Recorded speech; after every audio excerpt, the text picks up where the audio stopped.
اپنے ناظرین کو بتائیں کہ ایران کے سرکاری میڈیا کے بعد علی لاریجانی کے آفیشیل ایکس اکاؤنٹ سے بھی ان کی شہادت کی تصدیق کر دی گئی ہے۔ بیان میں علی لاریجانی کی تصویر شیئر کرتے ہوئے کہا گیا کہ خدا کا بندہ اپنے رب کے حضور پیش ہو گیا۔ اس سے قبل علی لاریجانی کے سوشل میڈیا اکاؤنٹ سے ہاتھ سے لکھا پیغام جاری کیا گیا تھا، جس میں شہداء کو خراج عقیدت پیش کیا گیا تھا۔ قبل ازیں اسرائیل نے ایران کی قومی سلامتی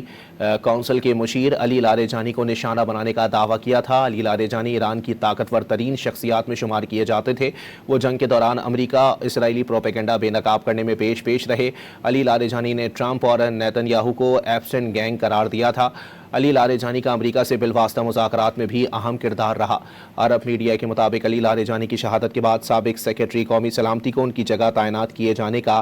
امکان ہے۔ اسی پر بات کریں گے۔ بیورو چیف اسلام آباد افتخار شیرازی ہمارے ساتھ موجود ہیں۔ جی شرائع صاحب، بتائیے گا، علی لاریجانی کی شہادت ایک اور ایران کے لیے بڑا لاس ہے، لیکن ایرانی وزیر خارجہ باور کرا چکے ہیں کہ جی کسی فرد واحد کی شہادت سے سسٹم پر کوئی اثر نہیں پڑے گا۔ جی بالکل، اس میں کوئی شک نہیں ہے کہ ایک بہت بڑا ایک اور نقصان ایران کو ہوا ہے کہ 28 فروری سے جب سے اس جنگ کا آغاز ہوا ہے، آپ کو معلوم ہے کہ پہلے مرحلے میں اسرائیلی حملوں میں ان کی جو اعلیٰ قیادت ہے، جس میں ان کے اسپرچل لیڈر علی خامنائی کی شہادت ہوئی ہے، اس کے بعد سے گویا کہ ہم دیکھتے ہیں کہ ایران کے اندر دیگر قداور شخصیات کے سامنے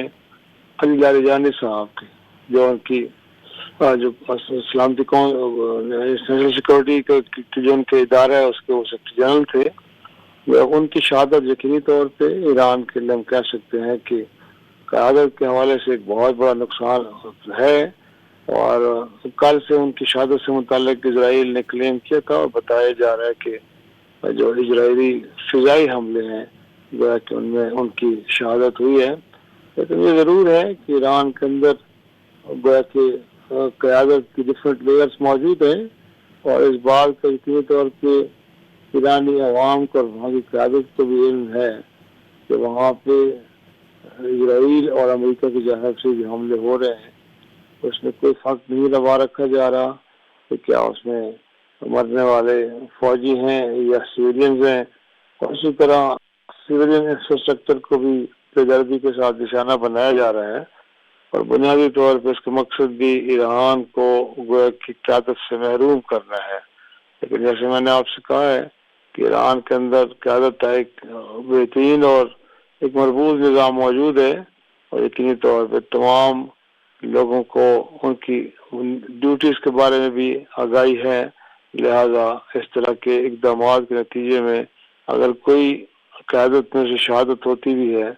تو اس کے بعد کی قیادت اس گیپ کو فل کرنے کے لیے فوری طور پہ آگے آتی ہے۔ تو ڈیفینیٹلی ہم کہہ سکتے ہیں کہ ایران کی قیادت کے خلاف جو کاروائیاں ہیں ایرانی، اسرائیلی اور امریکی، وہ بڑے شدت کے ساتھ چل رہی ہیں، اور اس کا بنیادی مقصد ایران کو ہر حوالے سے کمزور کرنا ہے۔ لیکن اس حقیقت کے برعکس کہ ایرانی عوام بڑی جرات اور بہادری کا مظاہرہ کر رہے ہیں، اپنے موقف پہ ڈٹے ہوئے ہیں، اور ساتھ میں کہ دشمن گویا کہ ایرانی عوام کو گویا کہ فتح کرنے، ان کو کمزور کرنے، ان کو گویا کہ جیب اور علاج کرنے میں کامیاب نہیں ہو پایا۔ تو ہم کہہ سکتے ہیں کہ یہ سلسلہ یقینی طور پر بھی آگے بڑھ رہا ہے۔ آج 19واں روز ایک طرح سے ہم کہہ سکتے ہیں کہ اس جنگ کو ہو چلا ہے، اور وہ امریکہ اور اسرائیل کو جو سمجھ رہے تھے کہ شاید یہ جنگ ایک ہفتے سے زیادہ نہ چلے اور مجبوراً ایران کو سیز فائر پہ یا کم از کم کیسے کہ سرنڈر میں مجبور کر دیا جائے، وہ تمام عزائم ابھی تک تو اسرائیل اور امریکہ سے پورے نہیں ہو سکے، بلکہ آپ اب دیکھ رہی ہیں کہ اب امریکہ جیسے ملک کا صدر دنیا بھر سے مدد کی بھیک مانگ رہا ہے، اور آپ نے دیکھا کہ کس طرح ڈونلڈ ٹرمپ صاحب نے جاپان سے لے کے جنوبی کوریا اور جرمنی، فرانس اور برطانیہ اور دیگر ممالک سے مدد کی اپیل کی ہے، کیونکہ اب انہیں یقین ہو چلا ہے کہ دیگر ممالک کی تکلیف اور گوشت کی مدد کے بغیر وہ اپنے حرمت کو بھی کہ نہیں کھو سکتے۔ تو یہ صورتحال ہے۔ دیکھیں ابھی جنگ آگے بڑھ رہی ہے، اور اگرچہ کہا جا رہا ہے کہ کچھ ممالک نے ثالثی کی کوشش کی تھی،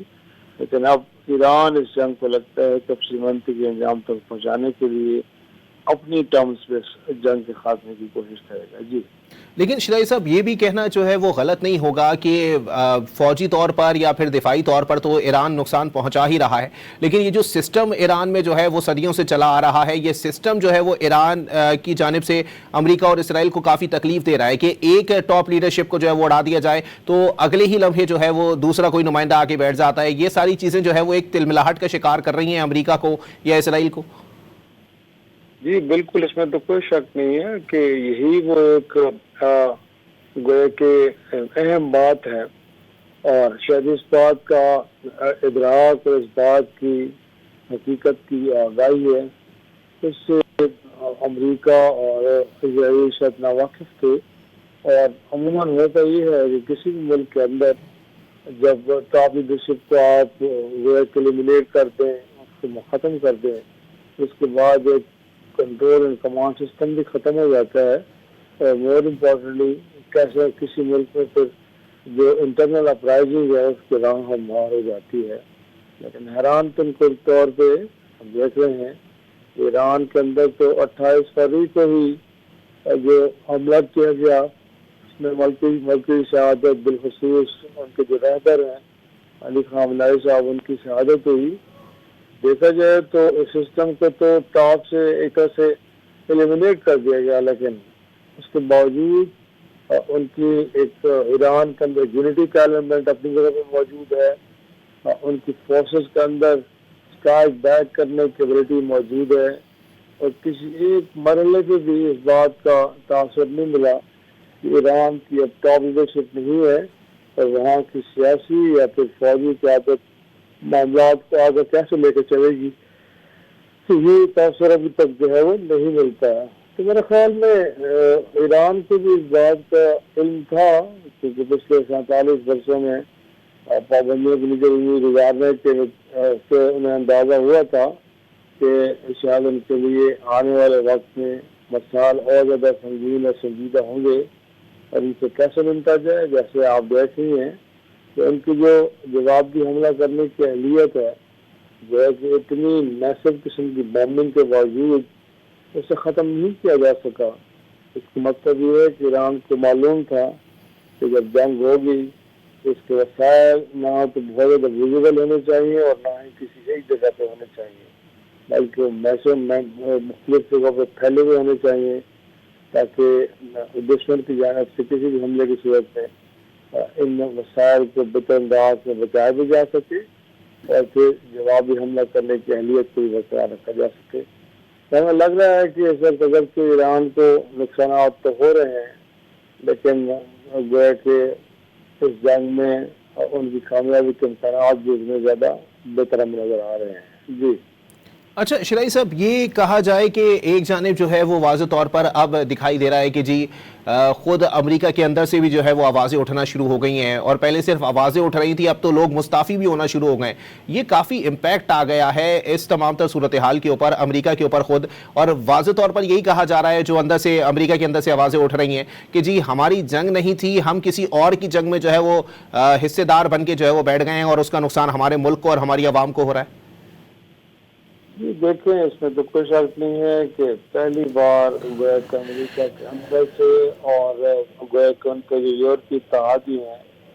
وہ سب اس جنگ کو ایک غیر قانونی جنگ قرار دے رہے ہیں، کیونکہ امریکی صدر ڈونلڈ ٹرمپ صاحب نے نہ کوئی امریکی قوانین کا خیال رکھا اور کانگریس سے باقاعدہ طور پر اس کی اپروول دی جاتی، یقینی طور پہ امریکہ کا صدر دنیا بھر میں کہیں بھی طاقت کا استعمال جب کرتا ہے تو پہلے مرحلے میں کانگریس کی اپروول لازمی ہوتی تاکہ امریکی نظام اس نظام کے پیچھے کھڑا ہو جائے. لیکن آپ نے دیکھا ہے کہ یہاں پہ امریکی کانگریس سے کسی قسم کی کوئی منظوری نہیں دی گئی، کیونکہ انٹرنیشنل فورمز ہیں. اگرچہ ٹرمپ صاحب نے ان کو بالکل بے وقت کر کے رکھ دیا ہے، اور آپ نے دیکھا ہے کہ اقوام متحدہ جیسا ادارہ بھی اب مجبور ہے کہ وہ بھی گویا کہ جو ان کے بنیادی کام ہیں وہ نہیں کر پا رہا، اور اس ادارے کو بھی پیچھے بغیر اسی طرح اسلام جو عالمی ایٹمی توانائی ایجنسی ہے وہ کہ نہ تو ان سے پوچھا گیا، کیونکہ ایران کے خلاف جو سب سے بڑا الزام وہ یہی ہے کہ ایران شاید ایٹمی ہتھیار بنا رہا ہے، تو اس حوالے سے ان کی بھی کوئی اپروول نہیں ہے۔ اور اب آپ نے دیکھا ہے کہ جب یہ جنگ آگے بڑھی ہے اور ٹرمپ صاحب کی توقعات کے وقت طویل ہوتی جا رہی ہے، اور اب وہ اپنے یورپی اور ایشیائی جو ہے کہ جو اتحادی ہیں ان سے مدد کی بات کر رہا ہے، تو آپ نے دیکھا ہے کہ اسپین ہو، وہ فرانس ہو، وہ برطانیہ ہو، یہ کہ ایشیا میں جاپان ہو، ان تمام ممالک نے اپروڈ اور انکار کیا ہے۔ وجہ یہی ہے کہ جنگ کو قانونی اور آئینی حیثیت حاصل نہیں ہے۔ تو میرے خیال میں یہ جو آپ کہہ رہے ہیں کہ آوازیں اٹھیں گی، آوازیں اور شدت سے اٹھیں گی، کیونکہ جنگ کے اندر ایک اور بات کی جا رہی ہے کہ ایران کے خلاف کارروائیوں میں صرف فوجی اہداف کو نشانہ نہیں بنایا جا رہا، بلکہ سویلینز وہ کہ تنصیبات کو بھی نشانہ بنایا جا رہا ہے۔ اور آپ کو یاد ہے کہ 28 فروری کے پہلے حملے میں گویا کہ ایران کے اندر اسکول کی بچیوں کو نشانہ بنایا گیا، جس میں 168 کے بے گناہ بچیاں ہیں پرائمری اسکول کی، ان کی شہادت ہوئی۔ تو اس طرح اقدامات سے گزارش کی بات لگتا ہے کہ خود امریکہ اور یورپ کے اندر سب سے بڑی تنقید ہو رہی ہے ڈونلڈ ٹرمپ صاحب کے اس اقدام پہ، اگر فی الحال تو کسی چیز کی پرواہ کیے بغیر بے دریغ انداز میں طاقت کا استعمال کر کے ان مقاصد کو حاصل کرنا چاہ رہے۔ تو دیکھیں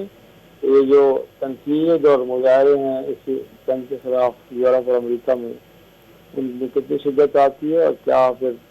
لامحالہ طور پہ اور ڈونلڈ ٹرمپ صاحب مظاہروں کے سامنے گھٹنے ٹیکیں گے اور عوامی جو آرا اس کو احترام کیا جائے گا۔ جی ٹھیک ہے شرعی صاحب، ہمارے ساتھ ہی موجود رہیے گا۔ ایک بار پھر اپنے ناظرین کو بتائیں کہ ایران کے سرکاری میڈیا کے بعد علی لاریجانی کے آفیشیل ایکس اکاؤنٹ سے بھی ان کی شہادت کی تصدیق کر دی گئی ہے۔